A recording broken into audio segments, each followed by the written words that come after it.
Saudações a todos que estão aqui presentes nesta reunião pública.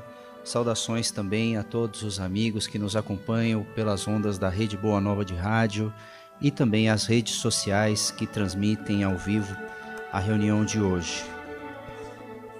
Neste momento, damos início a mais uma reunião espiritual que tem como finalidade harmonizar os nossos sentimentos e pensamentos, alinhar os nossos desejos, as nossas vontades, à vontade de Jesus, à vontade de Deus, e fazer com que, dentro da nossa vida, nós possamos enxergar nos nossos mais simples comportamentos o sentido do que estamos fazendo e onde que nós queremos chegar, segundo as explicações da doutrina espírita e as explicações do nosso Mestre Jesus.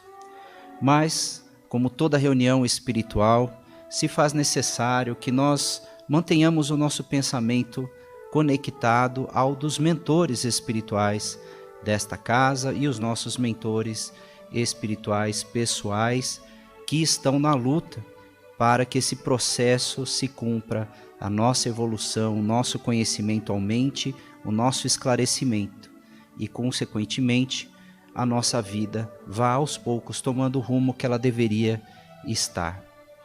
Para tanto, nós fazemos a prece e nós podemos, de onde nós estivermos agora, nos acomodar confortavelmente, buscando a concentração.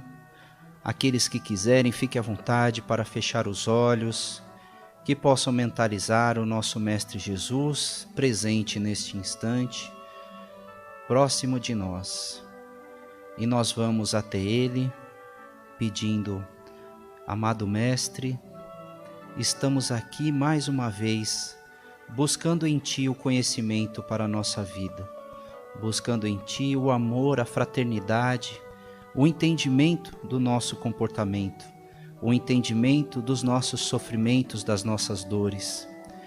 Mas inquietos que ainda somos, com esses pensamentos divagando, nós precisamos de concentração, nós precisamos de sintonia para podermos aprender cada vez mais. Por isso te pedimos, Senhor, que fique conosco, ao nosso lado, nos inspire, nos abençoe, nos envolva em Tua luz, para que possamos aproveitar o melhor nesta reunião de hoje. Que assim seja, graças a Deus. E hoje nos foi proposto o tema para estudo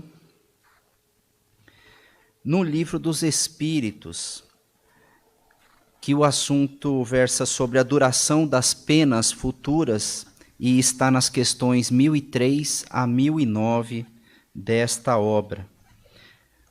Primeiramente, para que a gente possa se familiarizar um pouco com o tema, é importante que a gente contextualize de que trata, onde que nós vamos buscar a fonte deste conhecimento para o estudo. Desde muitos e muitos anos, desde o início de qualquer civilização já conhecida, os homens, os participantes dessa sociedade, buscam entender o que acontece após a morte do corpo. Porque já se parece muito lógico de que a nossa vida não teria um sentido se ela terminasse naquele momento em que o corpo morre. Parece que a falta de uma explicação da continuidade de tudo aquilo que nós plantamos sempre assombrou o pensamento dos homens e muitas vezes deturpou o comportamento que as sociedades tiveram ao longo de suas vidas. Vejamos pela simples lógica: se a minha vida acaba com a morte, o que é que eu devo fazer para ser feliz durante essa existência? Então, eu busco os meus desejos, os meus prazeres, que me trazem uma satisfação momentânea, e é isso que eu começo a buscar todos os dias. Muitas vezes, para eu conseguir a satisfação desses desejos, para eu sentir esses prazeres, eu teria que passar por cima de outras pessoas, pessoas que talvez me ajudaram num momento difícil, pessoas que convivem comigo, pessoas que eu amo, porque me deram a vida, meus pais, meus filhos, mas o que interessa? Nós vamos acabar quando o corpo morrer, então eu preciso buscar desenfreadamente qual é a minha satisfação. E isso não parece lógico para aqueles que começam a se afeiçoar às pessoas, a se afeiçoar aos filhos, aos pais, ter uma relação de sentimento mais profundo, querer que ele também seja feliz, e muitas vezes nós não encontramos uma felicidade em tão curto tempo, e nós precisamos muitas vezes construir esse processo de felicidade. Eu costumo dizer que muitas vezes a busca pela felicidade, ela é muito mais interessante do que chegar no ponto final. Se a gente fizesse uma analogia, a busca por o planejamento que a gente faz de uma viagem, quando nós começamos a planejar os detalhes, os lugares que nós vamos conhecer, os passeios que nós vamos fazer, começar a guardar os dinheiro para poder ir viajar e ter uma reserva, visitar um parente numa cidade distante, o preparativo dessa viagem é muito mais interessante do que a viagem em si. Às vezes a gente vai, chega lá e pronto, acaba muito rápido, um final de semana, um feriado, uma semana, um mês, e depois a gente volta com aquela sensação de que gostaria de ter ficado um pouco mais. Então, os preparativos sempre são muito mais interessantes, sempre são muito mais satisfatórios do que o fato em si. A nossa vida, ela deveria ser muito mais interessante pela busca que nós estamos tendo do que chegarmos no ponto final, e nesse caso que estamos pensando, a morte do corpo. Mas parece muito sem sentido que a gente passe e atropele as pessoas, por esse modo de dizer, para as minhas satisfações e acabe prejudicando os outros para conseguir aquilo que eu quero. Isso nunca fez muito sentido se eu estou prejudicando pessoas que eu amo. E depois eu começo a pensar, e se os outros também pensarem da mesma maneira e começarem a me prejudicar para poder ter o que eles querem? Como é que eu me sentiria? Como é que eu me sinto? Então, essa explicação do que acontece, como que se faz a justiça, como que se processa a justiça de uma inteligência maior que comanda as nossas vidas. E desde muito tempo também nós observamos a sociedade, nós observamos os eventos climáticos, o sol, a lua, as idas e vindas da maré, propiciando melhores plantações, os raios, os trovões, o fogo caindo sobre as florestas. Nos tempos antigos, não se sabia muito bem de onde vinha aquilo, mas sabia-se que era de uma inteligência, de uma força muito maior, de que o homem daquela época não poderia compreender. Então, esse sentimento interno nosso de que existe uma inteligência comandando as nossas vidas e agindo sobre as forças da natureza, sempre foi intrínseco em nossa alma, sempre foi inerente do ser humano essa busca por esse conhecimento. E nessa busca por esse conhecimento, várias explicações se deram para este momento após a morte. Por isso, o tema que nós tratamos, duração das penas futuras. Se nós tivermos uma vida totalmente dedicada ao cuidado com o próximo, ao cuidado com um parente doente, uma vida de muita restrição, de muita retidão, de muito amor, de muita fraternidade, de muita caridade, nós desenvolvemos uma vida que nós tivemos muita satisfação, mas também uma vida muito difícil. Nós conseguimos restringir os nossos desejos, as nossas vontades, em prol da felicidade, dos cuidados de alguém que precisava muito mais do que eu. E do outro lado, nós temos uma outra pessoa, às vezes um irmão da mesma família, que renegou a família, virou as costas, foi embora, deixou o pai, a mãe doente, enquanto o outro estava cuidando, se dedicando. Ele foi satisfazer os seus desejos, foi cuidar da sua vida, foi buscar a sua felicidade, foi buscar o seu mundo e deixou aquela pessoa que necessitava de cuidados. Quantos pais, muitas vezes, não deixam até os próprios filhos em busca de satisfação dos seus prazeres com os avós, para que eles cuidem, porque eles ainda se acham muito jovens, muito novos para serem pais, e abrem mão da responsabilidade da educação dos filhos em prol de uma satisfação da sua felicidade. E quando vai chegando a nossa velhice, a nossa idade mais madura, nós vemos que uns e outros vão terminar da mesma maneira, como é inerente para todos nós. A morte, o nosso corpo, é chegado o momento em que esse corpo não terá mais condições de prosseguir aqui neste planeta. E a mesma situação se deu para um e se deu para outro. Se existe Deus, e esse Deus é justo, o que é que acontece então com a alma de um e a alma de outro após a morte? Imaginem, pense, que nunca houve uma situação de investigação tão profunda quanto esses assuntos antes do Espiritismo. Aceitava-se o que se supunha ser justo, ou o que se propunha por determinada religião, determinada doutrina. Os antigos budistas, hinduístas, acreditavam que esta alma poderia reencarnar como um animal, por exemplo, mas que a vida continuava. Porém, seria dado para essa alma pecadora que infringiu as leis da humanidade uma punição, uma pena. E ela retornaria como um animal, por exemplo, pelos seus instintos, pela sua vaidade. Outras das religiões mais tradicionais, nós tivemos o entendimento de que se nós não praticamos e infringimos as leis de Deus, nós seremos condenados ao inferno. E isso, até os dias de hoje, ainda se pratica.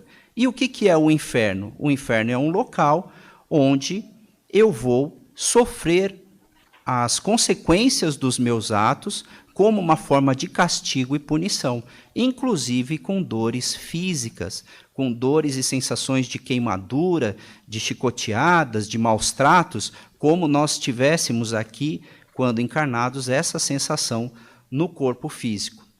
Esse é o contexto, sem nenhum estudo mais aprofundado, porque até então ninguém tinha perguntado para alguém que tivesse sobrevivido à morte o que se daria depois da morte.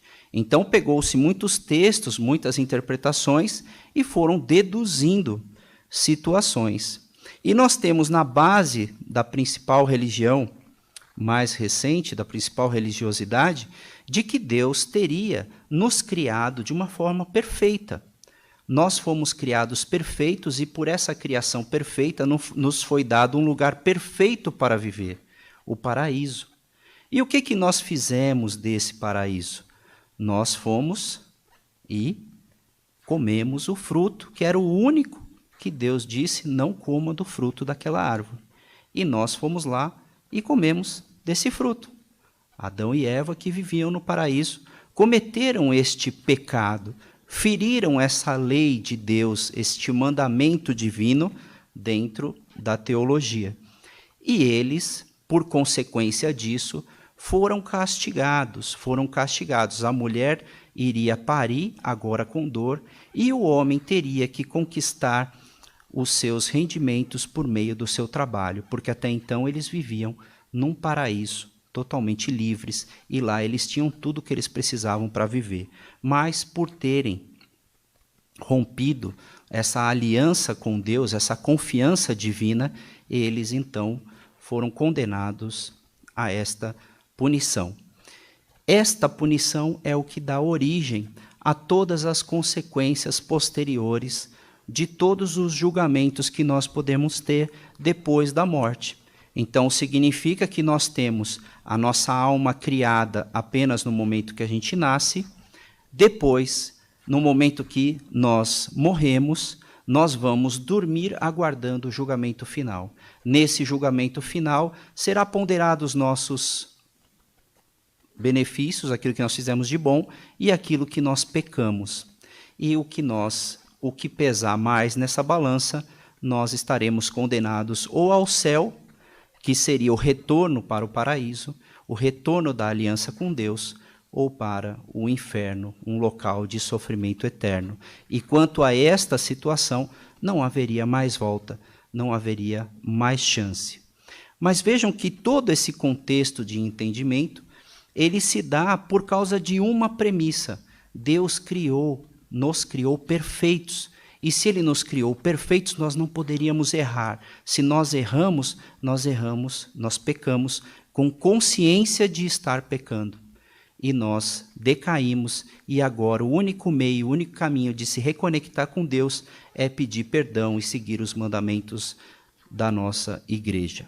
E assim eu consigo fazer a minha aliança no momento do meu julgamento final, eu posso almejar retornar ao paraíso. Mas como disse antes, desde o começo, não se tinha um estudo mais profundo sobre o que acontecia com as almas depois da morte.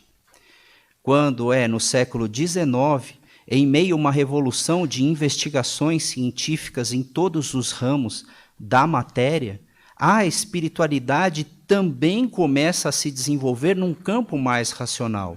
À época de Kardec, nas universidades estudava-se o espiritualismo racional, fazia-se perguntas com relação à alma, de onde ela vinha, para onde ela vinha, sem nenhum contato com as questões religiosas, mas já se entendia que o nosso corpo não era apenas matéria, que havia algo além do corpo que o fazia agir como ele age. As diferenças que existiam entre uma família e outra, entre uma pessoa e outra, o porquê que eu nasci nessa vida, nessa família que tem muitas condições financeiras de poder me dar estudo e educação, e um outro irmão meu, que nasce numa família muito diferente, com muitas dificuldades financeiras, sem educação, relegado ao descaso pelas autoridades, e vive naquela dificuldade imensa. Qual seria o peso e a medida? Onde que estaria, então, a justiça divina inserida nesse contexto? E começam a vir respostas, mas as respostas não foram fáceis a princípio. Começa-se uma investigação muito profunda sobre fenômenos, na época, paranormais que estavam acontecendo. Manifestações de efeitos físicos, movimentação de objetos, que Kardec, que ainda não era conhecido como Kardec, era um professor de escola, escritor, que escrevia para a área da educação na França, em 1855, quando começa a sua investigação mais contundente, começa a investigar esses fenômenos. Nessa investigação, ele é convidado a participar em algumas reuniões que aconteciam. Ele percebeu que se fazia, imaginava-se que ali tinha alguém por trás daquilo, ou algo. Ou poderia ser a produção do fenômeno das pessoas que estavam na sala, tentando falsificar aqueles fenômenos, ou poderia ser uma outra inteligência que estava agindo ali e da qual eles não poderiam ver e não conhecer. Kardec, então, começa a fazer perguntas, como ele tinha muito conhecimento aprofundado, fazer perguntas que as pessoas daquela sala não saberiam responder, mas a resposta vinha, inicialmente por meio de algumas pancadas, uma pancada sim, outra duas não, começava a responder às perguntas que ele fazia, ele percebeu que uma mesa, uma parede que fazia um barulho, não tinha inteligência para responder, ou seja, deveria haver uma outra inteligência que estivesse produzindo esses fenômenos. E nessa investigação chegou à conclusão de que essas inteligências que estavam respondendo nada mais eram do que o espírito das pessoas que já tinham vivido aqui na Terra. Pronto, nós conseguimos um meio de investigar o que acontecia com todas as pessoas, com todos os espíritos que desencarnaram. E assim a gente passa a tratar, depois dessas investigações, que a morte do corpo é uma desencarnação, um desligamento do espírito, da alma que está encarnada, para o transporte para o mundo espiritual, que a nossa visão física, material, não consegue ver, mas que muitos de nós aqui têm a percepção mais apurada para sentir a presença desses espíritos e até mesmo se comunicar com eles e trazer informações. Dentro dessa pesquisa aprofundada, foi-se olhando os métodos, as metodologias que mais funcionavam nesse processo de comunicação. E esses espíritos esclareceram muitas coisas na situação após a morte. E muito mais. A lógica do espiritismo foi explicada e foi fundada sobre essas explicações. Não como sendo algo inquestionável, nós podemos questionar a qualquer tempo, a qualquer momento, mas a sua lógica ela é muito forte. Desde o princípio em que uma inteligência é criada, ela é criada simples e ignorante. Ela se desenvolve conforme as suas diversas reencarnações na matéria.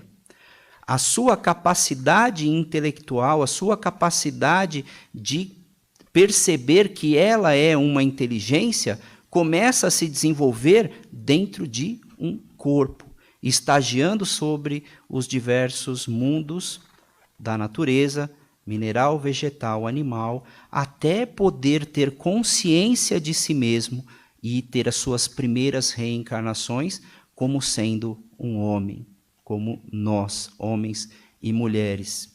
Esse espírito começa a jornada da consciência aprendendo com os seus atos. Ele começa a agir em busca de sobrevivência, em busca de alimento, em busca de procriação, e nessa busca ele começa a agir e começa a ver os efeitos da sua ação. Enquanto ele é extremamente egoísta, pensando somente na sua sobrevivência, ele vai até um certo ponto. Mas a sua inteligência se desenvolve, ele começa a perceber que vivendo em grupo, ele tem muito mais chance de viver mais tempo contra outros predadores, porque são vários agora pensando em como sobreviver, em como distribuir o alimento de uma forma mais racional, e ele começa a perceber que vale muito a pena conviver em sociedade e começam as formações das primeiras tribos. Esse conhecimento, onde estaria ele? Quando eu aprendi essa inteligência e vou passando de geração a geração. O espírito carrega esse aprendizado consigo nas diversas existências. Ele vai para o mundo espiritual, observa a existência que teve, planeja sua próxima e continua o seu processo de progresso, até estar totalmente purificado, totalmente livre e liberto dessa matéria pela sua consciência extremamente desenvolvidas. Um exemplo de espírito assim, Jesus de Nazaré. Já chegou às esferas mais superiores da vida, já tinha condição de entender os problemas e o sofrimento humano de tamanha forma que os seus ensinamentos até hoje são usados para que a gente possa aprender a viver melhor em sociedade, um espírito mais evoluído. E é exatamente essa a nossa destinação nesse caminho, nesse processo que não para, não cessa de evoluir. Todos nós estamos inseridos nessa lei que rege esse universo. São leis que não são leis impostas, são leis da própria vida, como as leis que regem a matéria, como a gravidade, por exemplo, que puxa os objetos para o centro da Terra. As leis universais regem, as leis divinas regem todo esse universo, toda essa criação de Deus. E Deus é a inteligência suprema. Difícil ainda para a gente poder entender o que seja essa inteligência suprema. Haja visto o nosso horizonte aqui, que conseguimos ver apenas essa matéria, este mundo, e a dimensão que tem todo o universo que está totalmente regido sobre Deus, sobre a sua inteligência, sobre suas leis. Mas nós estamos aprendendo a conviver com essas leis. Nessa busca nós estamos crescendo. Mas será que apenas uma vida, com 80, 90, 100 anos, é capaz de nos dar todo o conhecimento suficiente para atingirmos esse estágio de Jesus? Este conhecimento que o Mestre tem, como ele agia, como ele andava, como ele falava, as coisas que ele fez? Não. Uma vida de 80, 90, 100 anos, não é possível nós abarcarmos todo este conhecimento. Será necessária diversas e diversas reencarnações para que a gente possa entender tudo isso, para que a gente possa crescer e evoluir. Agora, dentro desse processo, lembrem-se, nós não fomos criados perfeitos, nós fomos criados simples, nós fomos criados sem conhecimento, nós estamos aprendendo. Não existe uma pessoa que esteja num processo de aprendizado que não erre, que não tenha deslizes, que não ceda a uma tentação ou a outra, ou tenha um impulso mais agressivo. Todos nós estamos passíveis disso.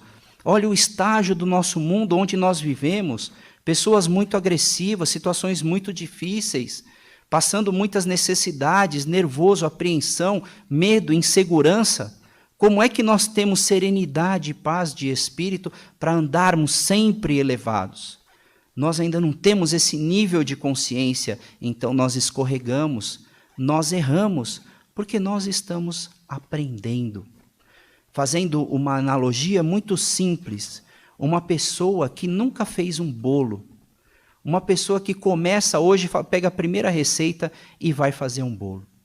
Quem aqui entre nós que já tentou fazer um bolo e pode dizer com certeza que o seu bolo saiu maravilhoso, impecável? Em algum momento a gente perdeu a mão, excedeu um pouco nesse ingrediente ou naquele, passou um pouco mais do tempo no forno. E o primeiro bolo sempre sai uma coisa um pouco estranha, né? Mas com o tempo, com a prática, com a nossa atividade incansável, querendo aprender, vai ficando cada vez melhor. E assim nós somos. Estamos nesse processo tentando melhorar sempre. Não vamos nos deixar abater porque nós erramos. Errar faz parte deste processo. É impossível alguém que não conhece ainda deixar de errar em algum momento. É impossível alguém que cresça numa linha reta, sem nenhum problema, sem nunca ter errado, sem nunca ter ofendido ninguém ou sem nunca ter se magoado por alguma ofensa. Nós estamos nesse processo. Ao chegarmos na vida futura, quando nós deixamos essa existência, é exatamente quando nós vemos com mais clareza o que nós fizemos, porque não temos mais aquele peso do corpo físico, das sensações, das angústias. E então nós podemos ver, olha, eu poderia ter sido um pouco mais paciente. Eu poderia ter esperado um pouquinho mais para dizer aquilo. Ou eu poderia ter ido lá e pedido perdão por algo que eu disse e que não deveria ter dito, mas o meu orgulho não permitiu. Então começa um sofrimento para essa alma. E este é o dano causado pelas nossas atitudes na existência quando nós chegamos na vida futura. Quanto tempo nós sofremos por essas angústias? Quanto tempo nós sofremos pelos atos que cometemos quando nos arrependemos? Depende, não é igual para todo mundo. Alguns podem ficar anos, séculos, se culpando de algo que fizeram. Outros podem enxergar o erro e pedir a oportunidade de reparação. Pedir a oportunidade de uma prova para mostrar que ele está desafiando a si mesmo a superar. Essas provas e expiações, que são situações que nós nos colocamos de propósito para poder cercear os nossos instintos mais animalescos ainda. Por exemplo, uma pessoa que teve uma tendência a usar muitas drogas, a consumir muito álcool, pode ser que numa existência futura ela peça para vir com uma restrição no corpo físico, que não permita que ela tenha muito prazer em consumir qualquer substância e que ela sinta rapidamente os efeitos daquele dano no corpo. Aí vamos dizer assim, eu sou doente, eu não posso beber. Não importa. Aquela doença está me ajudando a eu reparar um comportamento, um vício moral que eu tenho. E passado por essa encarnação, eu terei vencido uma prova do vício. Eu sei que eu posso controlar daqui para frente. Eu não preciso deixar que esses impulsos me dominem mais. E muitas vezes, por causa de um vício, eu posso ter causado a morte de uma pessoa, eu posso ter causado um acidente, e aquilo me atormenta na espiritualidade. Até quando? Até quando eu pedir a oportunidade para a reparação. Este é o nosso processo. Se estamos hoje vivenciando situações difíceis, vamos olhar bem essas situações e as pessoas envolvidas, porque elas estão no nosso processo, no nosso planejamento de reparação de tudo isso. Quanto tempo durará o nosso sofrimento? O tempo necessário para que eu entenda a necessidade dele e possa reverter um sofrimento num grande objetivo a ser vencido. Essas são as condenações futuras a que nós mesmos nos colocamos na existência. Portanto, depois deste conhecimento, de forma nenhuma nos cabe mais reclamar dos problemas da vida quando eu consigo perceber isso. Poderia até dizer mais, pode ser difícil, mas agradecer por eles existirem. Agradecer por eles estarem ali, porque eles estão me colocando frente a frente com as minhas maiores dificuldades que precisam ser vencidas. Não tenhamos jamais medo do futuro, porque todos nós estamos inseridos num grande reino de amor, de bondade e de misericórdia. Não tenhamos medo de vivenciar uma situação difícil, porque passando por ela estaremos subindo um degrau para a nossa evolução. Quantas chances nós teremos? Todas que forem necessárias. Mas é claro que quanto mais demorar, maior é o meu tempo de sofrimento e de angústia. Portanto, que seja agora o momento, o nosso ponto de inflexão de perceber a necessidade de mudança. E a grande máxima do Espiritismo, fora da caridade não há salvação, é para nós que ainda não conseguimos buscar qual é a causa do nosso sofrimento.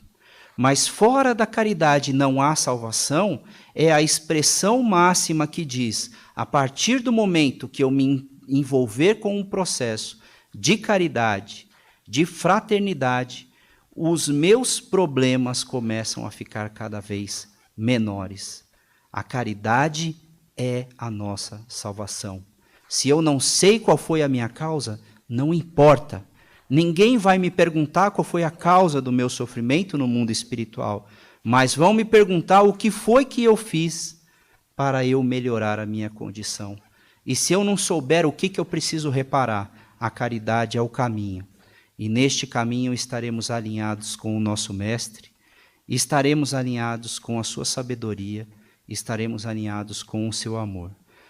De todas essas três condições, todas elas são favoráveis à minha felicidade. Mas basta que eu tenha uma grande decisão a partir de agora. Que Deus nos abençoe a todos nesse projeto da nossa vida. E falando em caridade, neste momento nós podemos fazer a caridade por meio das vibrações. Para todos aqueles nossos irmãos que neste momento estão mais necessitados, os nossos pensamentos podem envolvê-los e transmitir muita força, muita saúde. Vamos vibrando por todos os nossos irmãos neste momento que sofrem pela falta de um trabalho, de um emprego remunerado. Mestre amado, tende piedade destes nossos irmãos. Busque dentro de nós essas energias de esperança, de confiança. E leve até eles, todos eles, aqueles que estiverem no nosso pensamento agora, e os fortaleça, os encha de coragem, de perseverança. Amanhã será o dia diferente. Amanhã pode ser o dia de um novo trabalho. Que eles não desistam nunca e tentem cada vez mais, porque são merecedores. Todos nós o somos, de termos um trabalho digno e a remuneração necessária. Vibremos. Vibremos, Senhor, por todos aqueles que estão nos hospitais, que estão nos leitos aguardando o processo da cura do seu corpo. Vibremos energia de cura, de refazimento do corpo, que as células doentes possam ser restauradas e sua saúde volte a melhorar e ele volte a se recuperar em breve. Se estiver no seu desígnio, Senhor, que ele retorne à pátria espiritual, para junto de Ti, que ele perceba o amparo rapidamente dos mentores espirituais responsáveis pelo processo, se sinta abraçado, amparado. Vibremos pelas famílias que tiveram entes queridos desencarnados ou que estão em processo, que se fortaleçam na Tua esperança, da Tua bondade, de que não é nenhum castigo, de que não é o sofrimento, é apenas a continuidade da vida. E se estamos aqui, todos nós, e eles na espiritualidade, não deixamos de nos amar e não deixamos de estar juntos. Abençoe todas essas famílias, para que se encham de perseverança, de coragem, de esperança.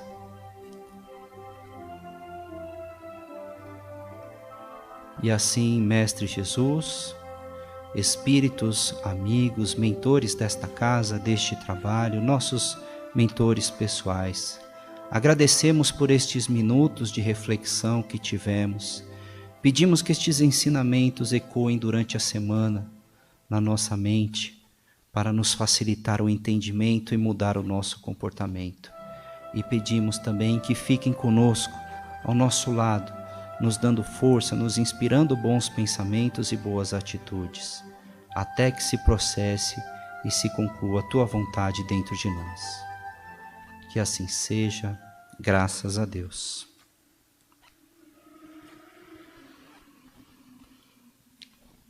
O tema da próxima semana será Valorização da Vida, uma pesquisa livre realizada pelos expositores.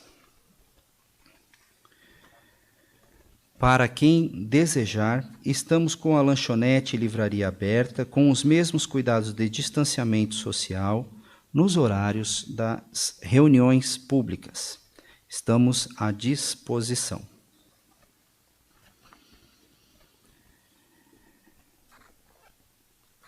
Nós, a partir de agora, estaremos encerrando as transmissões pela rede Boa Nova de Rádio e continuaremos pelas redes sociais.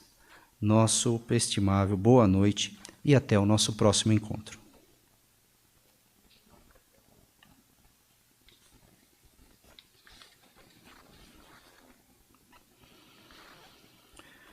Gostaríamos de lembrar a todos que estamos oferecendo o passe coletivo e explicar o seu significado. O passe coletivo é o momento em que se direcionam ou emitem fluidos para envolver a todos no mesmo clima fluídico, de uma só vez, com o auxílio da espiritualidade, como é o nosso caso, que oferecemos o passe espiritual magnético. A espiritualidade, conhecedora de nossas necessidades, nos amparam individualmente, conforme nosso merecimento. Por isso, tenham certeza que todos receberão o mesmo auxílio que é oferecido na Câmara de Passes. Esta medida vem ao encontro das orientações preventivas do momento para oferecer a manutenção de bem-estar a todos. Acreditamos que compreenderão e pedimos que fiquem atentos às nossas orientações. Eu convido, então, nossa colega, dirigente do passe, para conduzir o trabalho.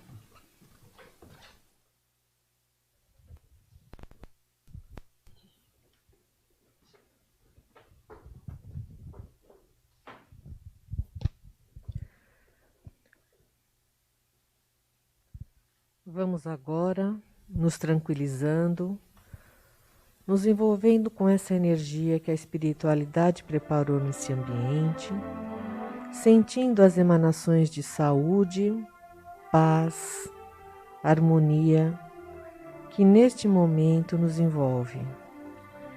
E numa conversa íntima com Jesus, pedimos que Ele nos ajude, nos ampare e nos auxilie em nossas necessidades. Confiantes e receptivos, vamos a Jesus.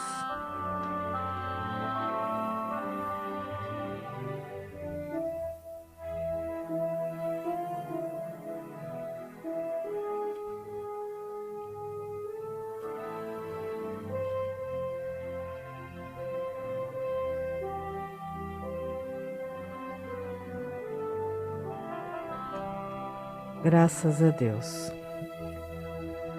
Passe a distância. Vamos pensando alternadamente em todos os nossos parentes e amigos que queremos que sejam beneficiados, enviando pensamentos de paz, saúde, cura e harmonia. Que neste momento consigam perceber a presença da equipe espiritual que chega para atender a cada um em suas necessidades. Vamos a Jesus.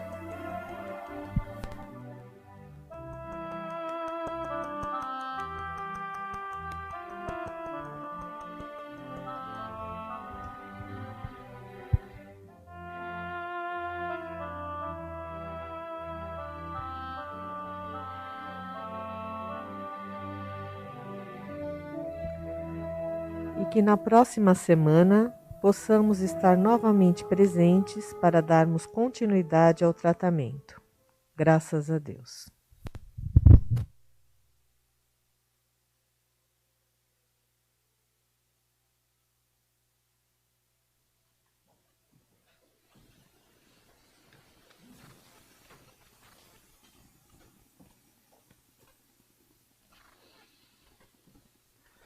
Agradecemos a todos que nos acompanharam pelas redes sociais.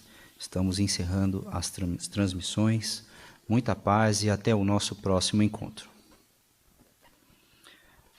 A todos que estão no salão, nós também agradecemos a presença, o amparo, a vibração espiritual, que a partir deste momento prestem atenção às orientações para a saída, a fim de evitar aglomerações, seguindo as orientações dos colaboradores da casa. Muita paz a todos e até o nosso próximo encontro.